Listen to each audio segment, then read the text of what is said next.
And welcome in to the Bobby Carpenter Show featuring my man, Anthony Schlegel.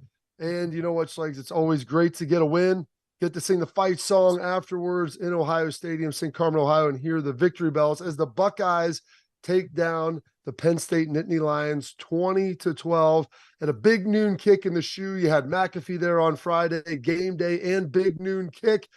For I believe it's the third time that both of them have been there in the same place, both Fox and ESPN featuring it. And Ohio State has also hosted game day more than any other school. So they've got all of that going because the big games that they have played in.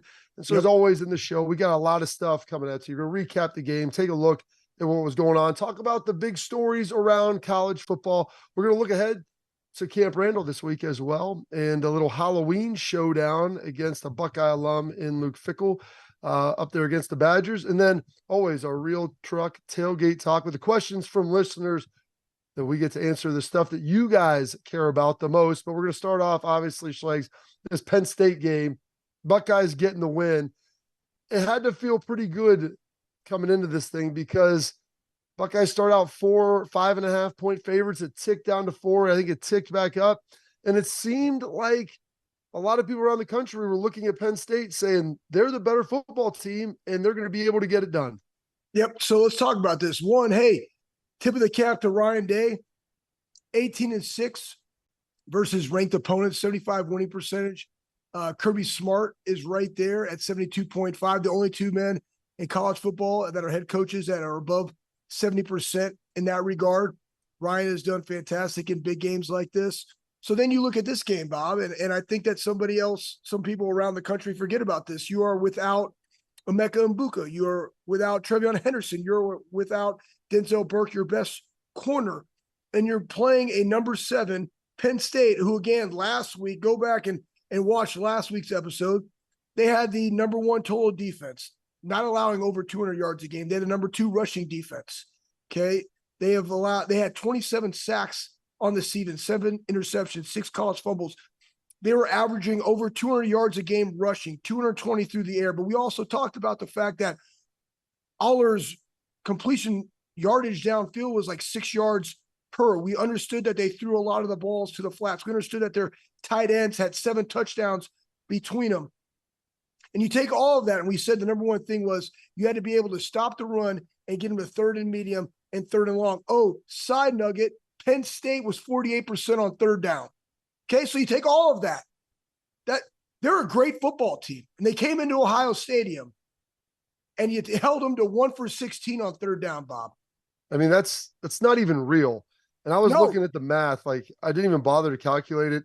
That's 6.25% on 3rd down for a team that, while we talked about, wasn't crazy explosive. They had 2 really good backs in Nicholas Singleton and Keandre Allen. Very, very talented guys with what they're able to do. And I think a lot of people thought Drew Aller, and I believe this, that he's going to be a really good quarterback. Yeah, I did too. He hadn't been in a road environment. And just like there was nerves for Ohio State going up to Notre Dame, and what would Kyle McCord do in a big moment, in a big environment with the world turned against you, that's what Drew Aller had to do. And you think about this, these quarterbacks, one's from Ohio, one's from PA, and they did a little switcheroo, little college swap in there. And so you're playing against a team that maybe you grew up watching, and maybe there's a little passion for that. So there's a lot of things that obviously went into that. But Ohio State had to be able to run the ball and stop the run. He talks about it. I mean, they held him, to 49 yards. Obviously, there's some sack yardage in there with Aller. And Ohio State rushed it for 79. If you take out Kyle's sacks, they rushed it for 93 yards. So close to 100 against a really good rush defense. And there was times, Schlegs, where you saw those runs from Mayan Williams and Chet. I mean, they were getting, 4 or 5 yards, pounding it in there when they really second quarter. Yep, second quarter. I mean, I had it written down. Like the second quarter, we seemed to be getting some movement. And again, who are you? What is your identity? We knew that Penn State's identity was time of possession, run the football, throw the short intermediate passes, keep time of possession. They came into this game owning time of possession 35 minutes to 25 minutes. And in this game, it was flipped. Why was it flipped? Because we got them to 3rd and medium, 3rd and long, and we got off the field to give the ball back to us. And guess what, man? Were there some good things? 100%. Like Cade had some great passes. I love the way that they were setting up to get Marvin Harrison the football. Even the crossing routes, and we talk about this too, like the picks. Remember, you used to see kind of like basketball screens. No, when you got a really veteran guy like a Cade Stover, Cade just ran his guy into the other guy that was covering Marvin. So you saw that Marvin on some crossers. You even saw Cade, like the explosive gains for me on offense were big. And like everyone complains and laments that this offense isn't as good. And like the defense carries it. Ryan coaches to what this team is and what they can do. And when you have a good defense, you don't need to go out there and press to try to go score 45 every game. No. Play with what it is. This defense held Penn State effectively to 6 points. I mean, they gave up a touchdown with 30 seconds left in the game. It was 20-6. They played really well. They played efficient. And the fact that they had a great stop, that a Julian Fleming fumbled punt gives them a fresh set of downs. I mean, that turnover, that was like a 50-yard explosive gain that you have to basically come out there as a defense and defend. I thought that was impressive. Yep. The Chip did some good things on the ground. They ran a little option with Kyle McCord. Schlegel. Now, I would have liked to have probably seen that maybe with Travion Henderson, who's got a little more juice than maybe running the pitch to, your meaty back and Mayan Williams there, where he doesn't necessarily have maybe the speed to get the perimeter, but I like that. Thought that was pretty darn impressive.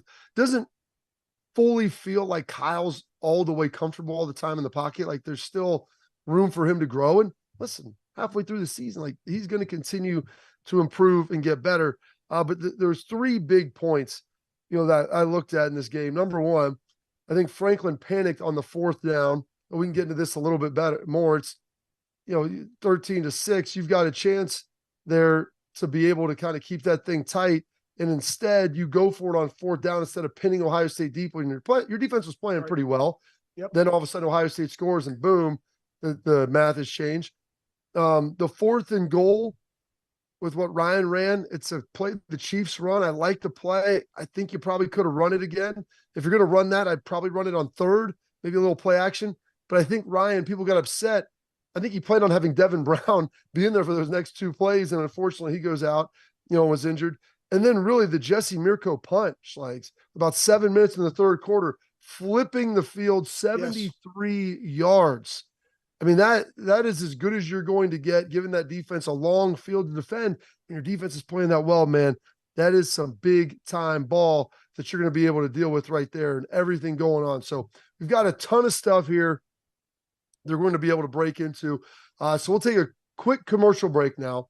We're going to go around the world of college football, circle back a little bit to this Ohio State game as we'll continue to hammer that because it was a huge win for the Buckeyes. So don't go away right here with my man Anthony Schlegel and I here on the Bobby Carpenter Show.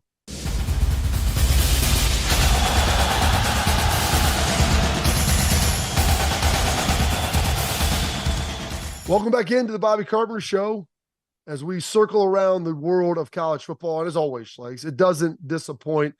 There are upsets. There's close games. There was great action from noon to midnight as I was trying to watch all of these games, trying to stay awake because noon games can be tough. Air Force downs Navy 17-6, gets the leg up in the Commanders-in-Chief trophy. One that I believe you've won that, correct? You got yourself. Oh, yeah, 100%. 2 years. Yeah. There you go. Back to back. Best Off service academy in the country. They're undefeated. JMU and Liberty also undefeated. Tulane is 6-1. What's crazy about JMU is they're not eligible for the Sun Belt Championship game, given the fact that they had just moved up. And thanks to the NCAA and their great rules, like they may be the best, but we'll never know. Alabama downs Tennessee 34-20. So I don't know how much that game you caught. Tennessee, they were in the driver's seat for much of that game.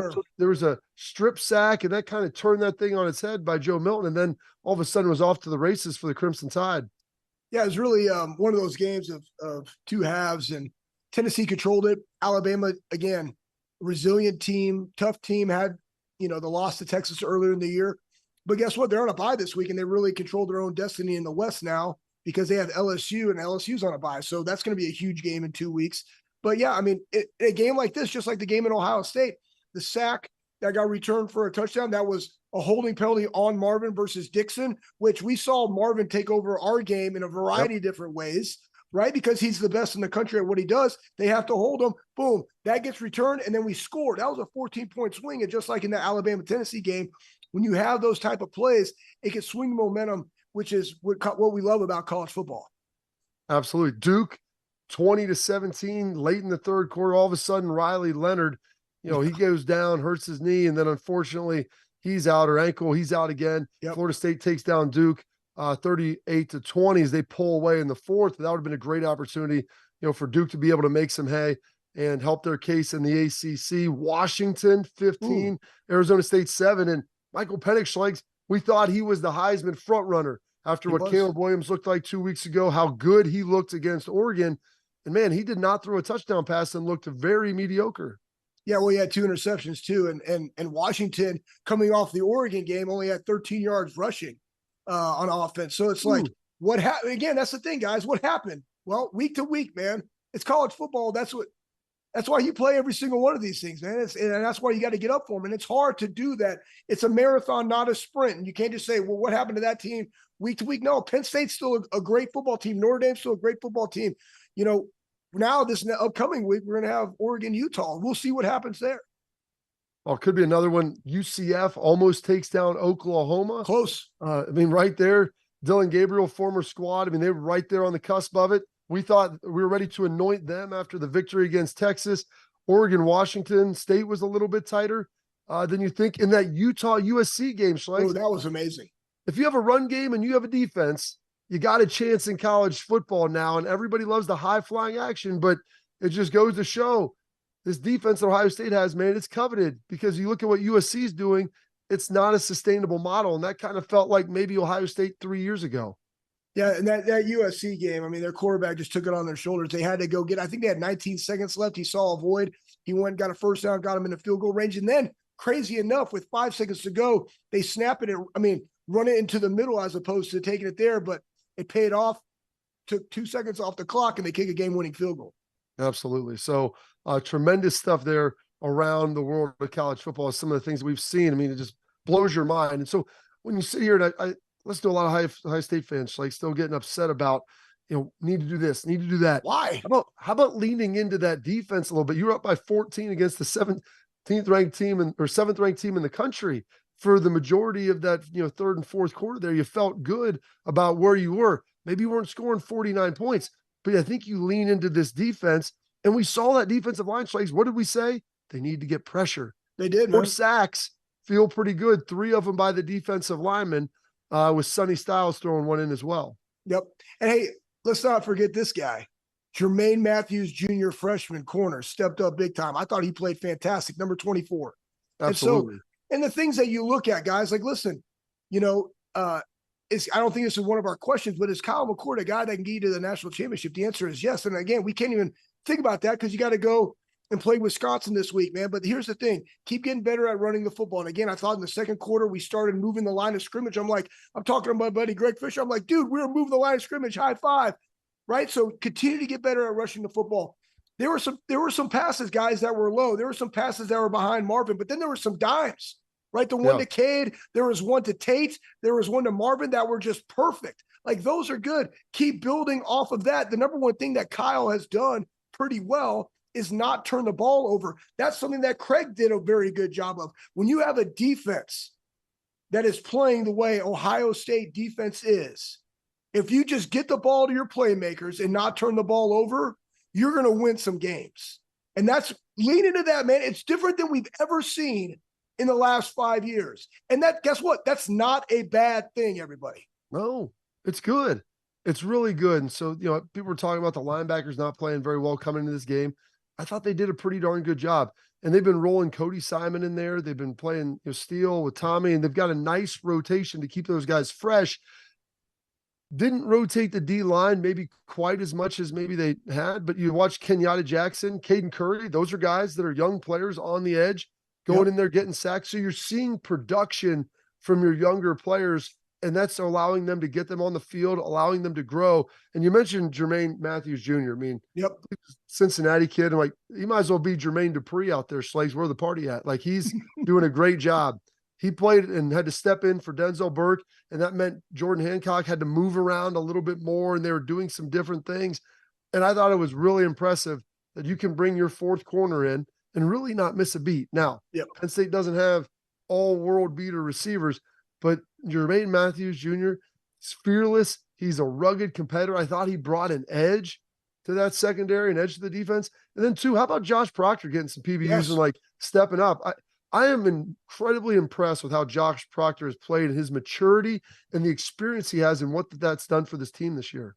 And in the world of the portal and in the world of playing time, like Josh has paid his dues. And guess what? He seized his opportunities, and he's been a guy that's been making those plays when called upon. And, you know, the other thing, too, that I saw from this defense, man, probably for the first time in a long time, right? There were silver bullet hats around the football, man. There was like 5 or 6 guys every single time, regardless if it was outside the hashes, there was dudes running to the football. That's what you like to see, guys high-fiving that. I didn't see a lot of Top Gun high fives like back in the day with you, me, and AJ, Bob. But I mean, seeing you on McAfee with the uniform, I mean, really brought back some memories. I wish I was there to Top Gun high five you, and kudos to you with the Rocky boots, you know, taking some of my style there on national TV. But they were having fun. And that's what I like to see, man. I mean, and they were affecting the quarterback. And again, JT, just like last year, got pressure when they needed it. And there was that one, I believe it was on 4th down, where he hit Aller's arm. That was just a great, he was, again, I watched stuff, you watched stuff. He was bull rushing with 2 hands on that one. It was a stab and a club, and he got his arm around that caused that bad pass on that down. Huge play. And so that's a play you look at and it's like, well, it doesn't go in the stat sheet really, like not a sack, not a lot of stuff there, but JT made a game altering play. Maybe it wasn't the multiple interceptions and sacks and scores like he had last year, but those guys did a great job up front. Jack Sawyer got in the mix. I thought the D-line played really well.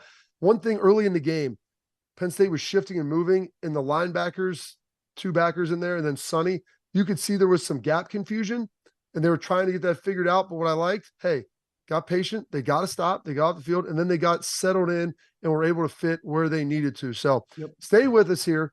We've got another huge game coming up. It's going to be a nighttime affair up in Camp Randall against Luke Fickell, former Buckeye defensive tackle, former defensive coordinator here, now the head coach of the Badgers. Halloween, could it get a little spooky up in Madison on Halloween weekend? Stay tuned right here on the Bobby Carpenter Show, right here on the Big Play Network.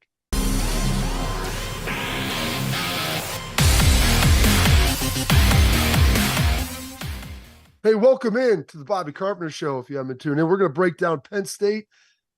Check that. We already broke down Penn State. We're going to preview Wisconsin and what the Badgers can potentially do. It's up there in Camp Randall this weekend, coming off of a big win. I know you don't like the noon kicks. I'm not a huge fan of them for these huge games.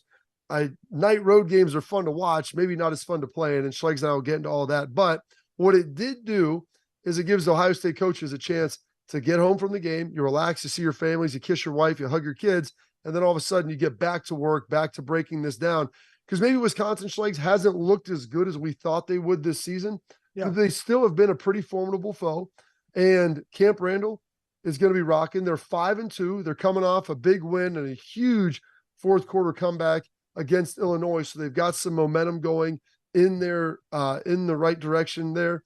You feel pretty good about it. And Fick understands this team and what Ohio State is probably about as well as anybody.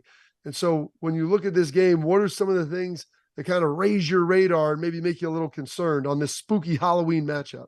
Well, you know, I mean, one, there's a lot of Buckeye connections there. You got Fick there. You got Brady Collins, who's the assistant strength coach, who was with Fick at Cincinnati. He does a phenomenal job. Tough Borland, Buckeye linebacker, he's up there. Chris Really?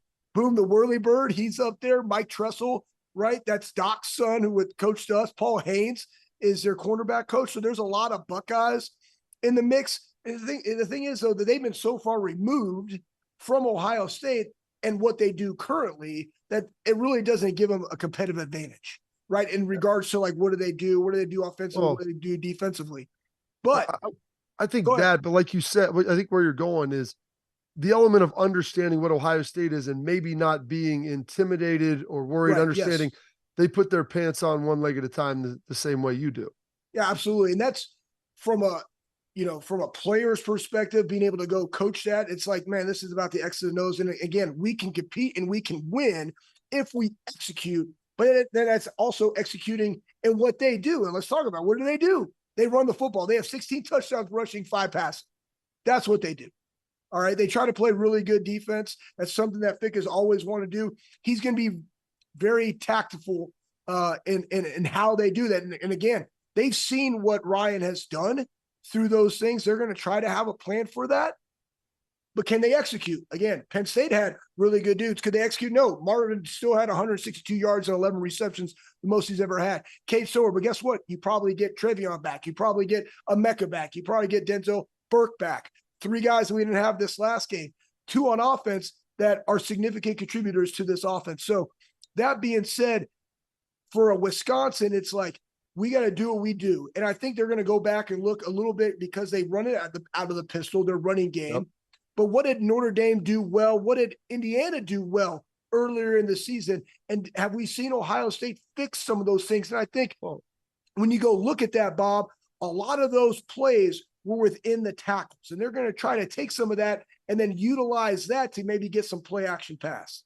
So, Wisconsin, they had the 2-headed monster to begin the year with Ches Malusi and Braylon Allen. Now, Ches Malusi broke his fibula earlier, a couple weeks back, so he's out. So now they're all leaning into Braylon Allen. Last week against Illinois, 29 carries, a $145 and a touchdown on the ground. He's a big, thick, physical runner. And if you go back, Wisconsin, they may be running, the version of the air raid, they call it the dairy raid, but they still want to run the football. And if you watch Fick, they spread you out. They're running it 35 times. Okay, they want to try to pound the rock. And especially Fick knows that his defense is good, but he doesn't want to expose them more than he needs to. If you keep them off the field and you try to control the clock, you're going to give yourself a chance. And like you said, like Notre Dame, Marcus Freeman was Fick's coordinator at Cincinnati. They coached together for a long time. He understands how to play Ohio State. They don't want to mess with Marvin Harrison as much as possible. So yes, I think you're going to see a running game. I think you're going to see some backers trying to fire gaps on the defensive side. You're going to see them probably try to slow it down, limit possessions, because the more bites you give Ohio State at the apple, the harder it's going to be to limit those big plays. And you think even against Penn State, as good as that defense was, Chip has a 19-yard reception. Marvin has long plays. Cade Stover has some long plays. They had some nice runs in there.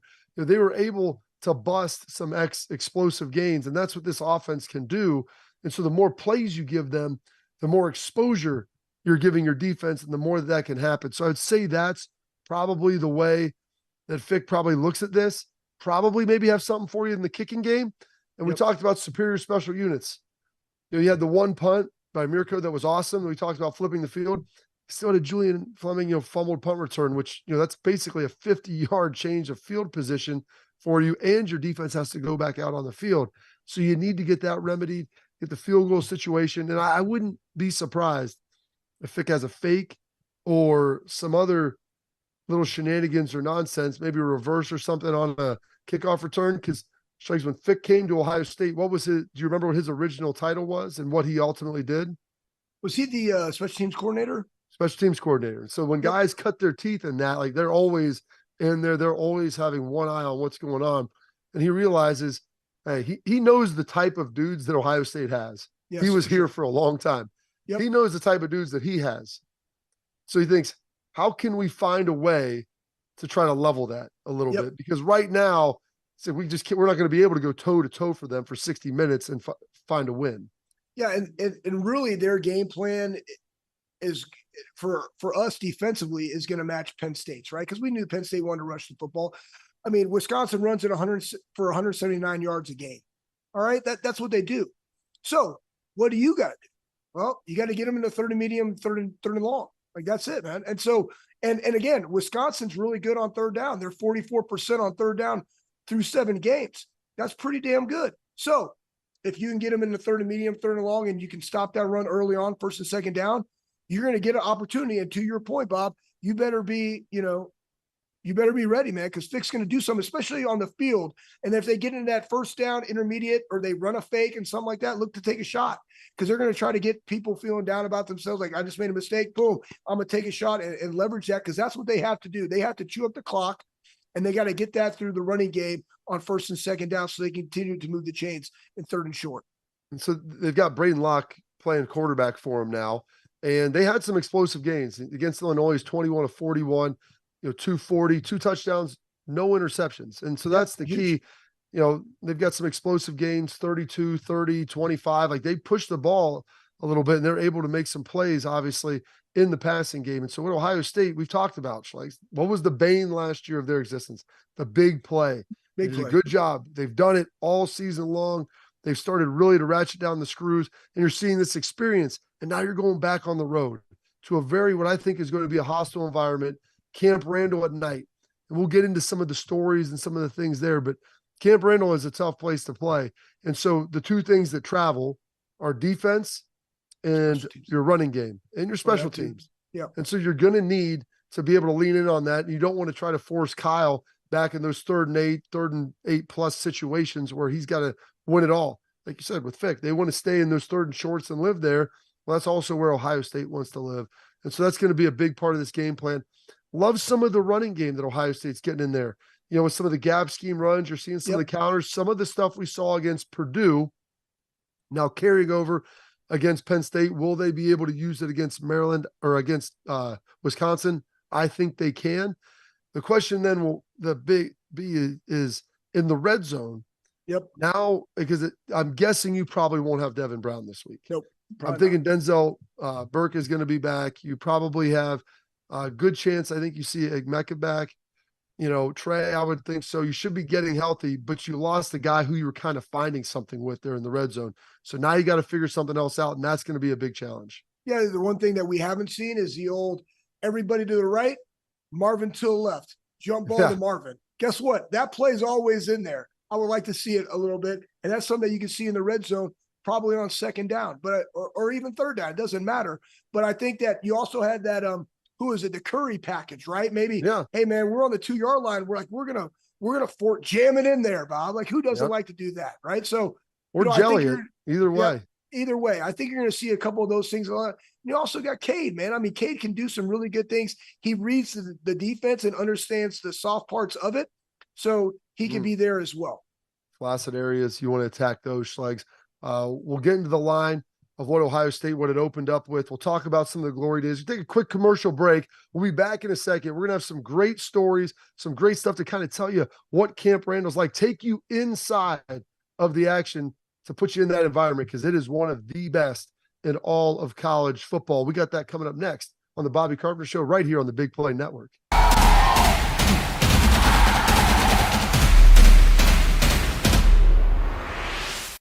And welcome back into the Bobby Carpenter Show, and talked a little bit Penn State, broke down Wisconsin. Now talk a little bit about difficult road environments. Buckeyes played Notre Dame early in the season, helped prepare them to go to Camp Randall up in Madison, Wisconsin, and then ultimately at the end of the season, heading up to Ann Arbor in the Big House for that team up north. So pretty tough road slate this year, and you feel like you're continuing to grow and build and build and build, especially taking on some teams that like to run the football like Penn State. Wisconsin's going to want to run it, and we know that Michigan is going to want to run that thing. But we talk about some of the toughest road environments, Schlegs. For my money, Penn State, Wisconsin, two of the hardest places that you'll potentially play anywhere in the country, and two of my favorite places to play as a defender. But yeah, we don't have to worry about the noise on the defensive side of the ball when we're on the road. Yep. And I agree with you, Bob, 100%. I was there. I'm trying to remember what year it was. It might've been 2012 when we went up there and it was 14-7. Christian Bryant came up. I think it was Christian that knocked the ball out on the goal line, if I recall, or it might've been, that was right. Ryan Shazier. I don't remember. But anyways, they picked it up and we won 14-7. And that it's a great environment to play in, especially when they're good, right? When they have something to play for, because they do right now. I mean, Iowa just got beat this last week. They kind of control their own destiny in the West. Wisconsin does. So Penn State's probably my favorite road environment that I have played in the NFL. It probably be like Seattle has a great Seattle and Buffalo. Like Buffalo's a kind of terrible stadium, terrible locker room, but the fans are all juiced. Seattle, like the crowd is right on top of you, super loud. And that's what you want, like as a defender. I mean, you just want to go play in these type of places. Yeah, you want something that's going to be loud and hostile. And at home, what the thing that's tough is you got to signal everything at home because you want the fans to be loud, but that's also hurting your communication. Thought Ohio State did a pretty good job of getting loud on Saturday. Yeah, they did. But continue to tell the players, man, pump the crowd, get them going, get those guys. The fans are coachable. You got to tell them what you want. You know, they're not mind readers. They No doubt. can't know that you need them to get loud. You got to tell them and ask them. And man, Camp Randall, we went up there in 02, got a victory, went up there in 03 and lost a tough one. That's the famous out and up by Lee Evans on Chris Gamble. And my gosh, it haunts me to this day. Penn State, one of the other ones that you're going to see. And so you're like, how do you prepare for a hostile environment, a tough game like this at night? I think the best thing you can do, I mean, your guys, you challenge them tough during the season. You put them in adverse situations. Yes. So they're mentally hardened and they don't get rattled. Because, I mean, it can be like swimming up a waterfall at times, drinking from a fire hose. It's not a good feeling, but you got to be calm. You got to be patient and understand they're going to make plays, but you've got to weather the storm. I tell guys, just keep lining up. Just keep playing. Yep. Just keep playing and things will turn. But you cannot go into the hole. You can't start sulking. You've got to keep pushing through. And that, to me, is how the best way is to handle these tough environments. You know, I mean, Urban did a great job, winner or loser, right? Like there's always competitive excellence. And every time you're on the practice field throughout the entire season, throughout the offseason, it was winner or loser. Because guess what? In the game of football, you're going to lose some plays. And then hopefully more than most, like you're going to win plays, right? So you want that winner loser mentality every single rep, one rep at a time, to your point. Just keep playing. Now, then there's other things that we do, right? When you're going on the road, we bring the speakers out. And when the offense has the football, boom, those speakers are super loud. Because why? They want to go over the communication of like being able to communicate those plays. That's what you do, right? And it's if you're at home, it's on the defense side of the ball so we can communicate. And remember, offenses want to make you communicate 3 times on defense. They set the front, they reload the front, and then they motion, right? All the while, you're doing all these other things to put yourself in a position to go execute the play. But those are things that you work on in spring, in fall camp, and during the season every single week. It's just who's up that week. All right, boom, bring the speakers in. When they're on offense, it's super loud. Confuse them, do those type of things. So it's something that you're always preparing for. It's not that you can just flip a switch and do it right then, Bob. Absolutely. It's a full year-long process to make sure guys are tough and can handle tough situations. And also veteran players, it makes it easier because they've been in it, they understand it, they don't live and die on every play. Buckeyes opened up at 9.5-point favorites. How do you feel about that, Schlegs? I feel good. I think they're winning by 14, 13 plus. I would concur. I think that they're probably 14, maybe 17. This defense is lights out. Yeah, and if you can continue to get stops, you continue to put them in good field position. I don't think this Wisconsin offense is incredibly explosive. You'll put this Ohio State offense in a good position, give them some cracks, and eventually Marvin and Kyle, they're gonna start getting to you, and they will have some big plays. So do not go away, because it is our favorite segment. It's maybe the best segment we do. It's a little tailgate talk brought to you by Real Truck, where we answer your questions from the listeners. That is coming up next here on the Bobby Carpenter Show.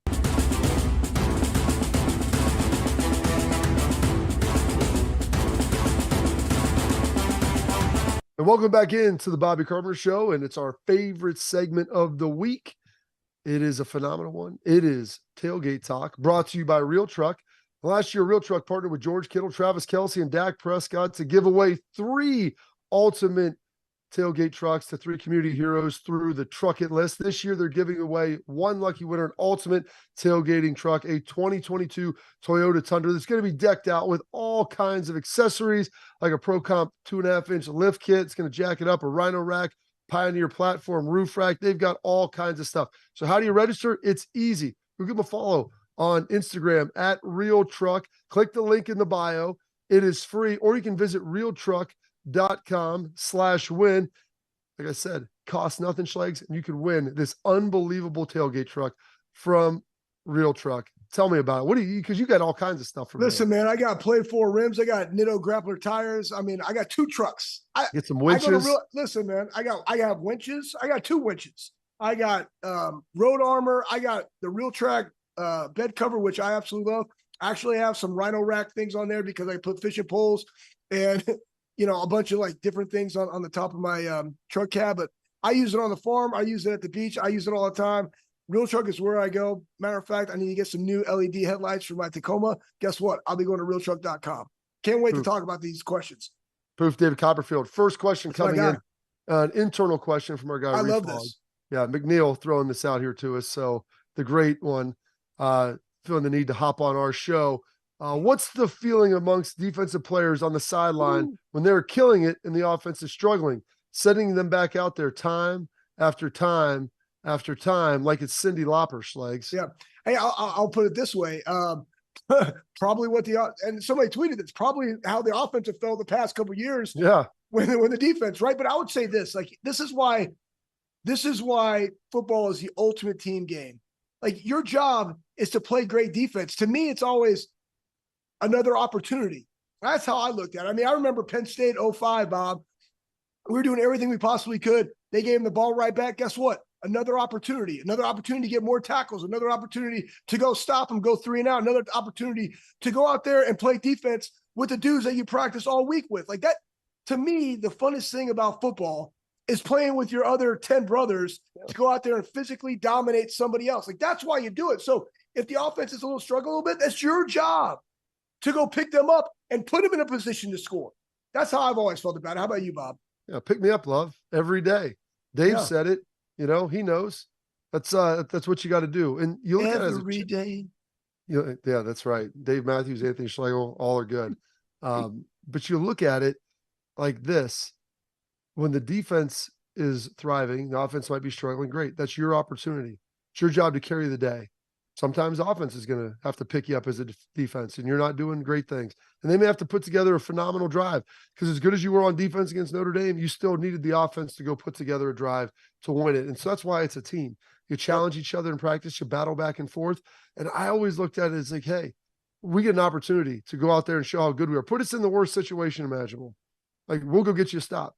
We're hunting stops, and we're going to kill their spirit on the offensive side of the ball, knowing that regardless of where they get it, whatever the field position looks like, sudden change, fumbled punt, whatever it is, we're going to go out there and answer the bell. Ding dong, answer it, get the ball back, and don't worry about anything else. And one of my linebackers coach, Matt Burke, was with the Detroit Lions. He's been a coordinator around the NFL now, does a great job. Really good. I think he's with the Texans now, if I'm not mistaken. But when we would run out on the field, he called it hitting the beach. And I remember I got to Detroit. I go, what does that mean? He goes, "Have you ever seen Saving Private Ryan?" I said, "Yeah, seen Saving Private Ryan." He goes, "Hit the beach." He's like, "That's what hitting the beach is." He's like, "You sprint onto that field, and when they drop it, it doesn't matter what's on the other side. They drop the gates on those boats." He's like, "You go hit the beach, and you find a way to get up there, and you find a way to get it done." Like you said, like, it's just 10 dudes out there with you. And when you're on the road, it's the 11 dudes on the field against the rest of the world. And it's a great feeling to go out there and silence a crowd when they know they have the momentum. They've got the ball there and like, oh, what are we going to do? You know, we got to get a stop. Everyone's worried, panic. Boom, you go out there, get it done. And when they have to punt the football or they have to hold it to a field goal, when you feel like they should have got a touchdown, man, it is deflating. It's a way to seize momentum back. Yep, absolutely, Bob. Next one coming to us from Ideal Chili Mac. Okay. Why not? Does this team remind you of the 2002 national championship team? And does McCord remind you of Kremzel? But I think it means Krenzel.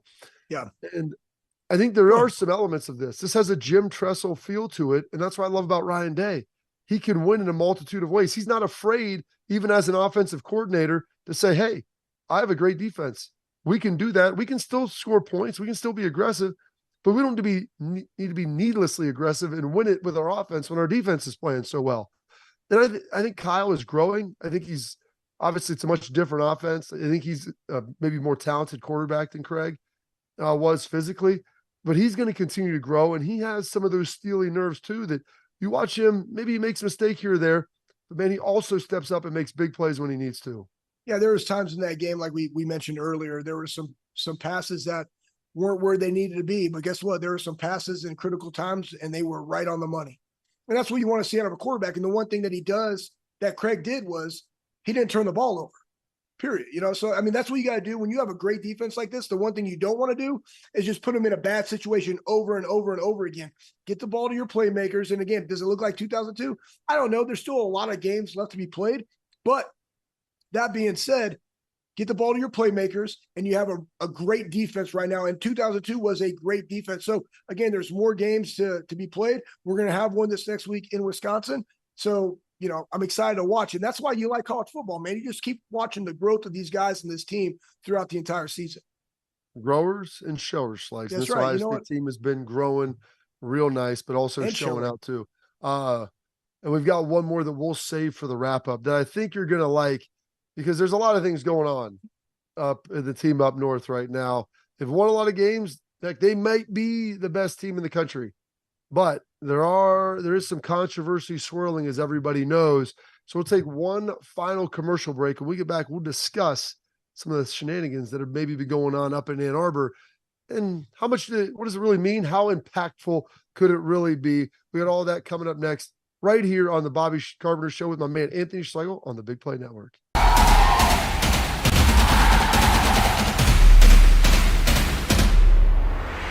Welcome back into the final segment of the program. Thank you for being with us again as we talked about Ohio State taking down the Nittany Lions 20-12 in a game that felt really close for about three quarters and change. Buckeyes pull away, and defense really ruling the day for Ohio State as they held the Nittany Lions to 6 points through about 59 minutes of game time. So great job there.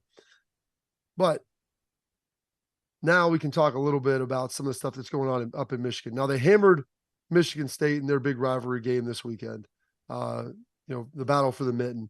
But there is some issues now with some investigations with the Big Ten and the NCAA taking a look at maybe potential sign stealing. And if those you don't know, you're not allowed to do advanced scouting in college football. You can't have staff people go to games of future opponents or use potential any recording devices of signals or anything else in game. So there's a lot of stuff there that they're looking at. I don't know the full details and scope of it yet. Pete Thamel of ESPN has said there's going to be more stuff. He said it's fairly significant. I don't know what all that means yet. I want to see what it is before I fully react to it. But John K threw this question out, and so we'll throw this in here in the last segment. How hard is it to install a new signal format in less than 48 hours?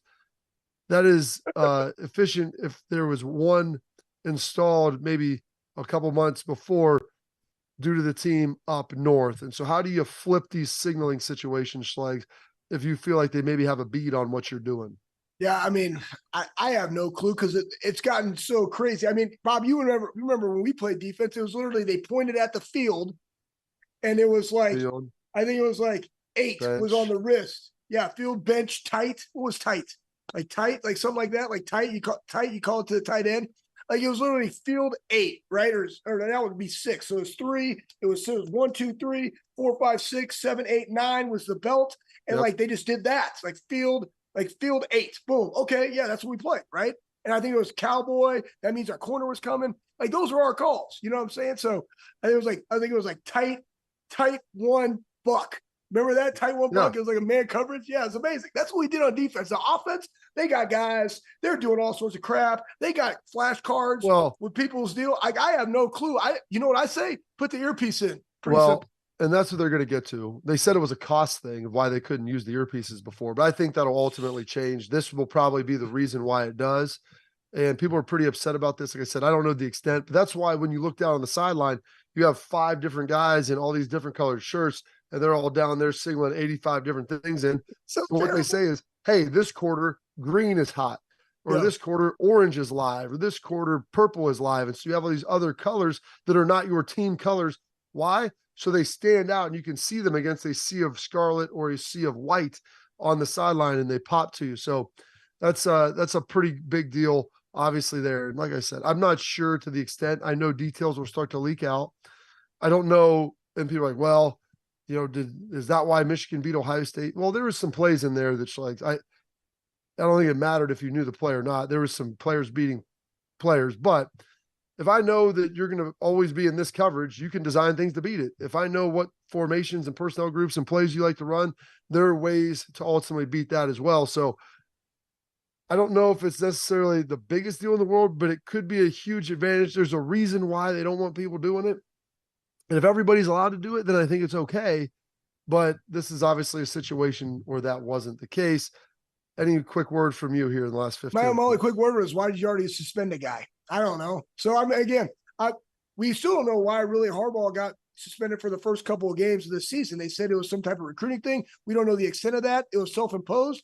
And now this guy is being suspended with pay, self-imposed. I don't know, but we'll we'll figure it out, right? But I do believe that there is a way of See where it goes. Schlegel, See thank where you. it We're goes. all out of time with the Wisconsin game coming up next show. We will break it down for you. Thank you for tuning in to the Bobby Carpenter Show right here on the Big Play Network.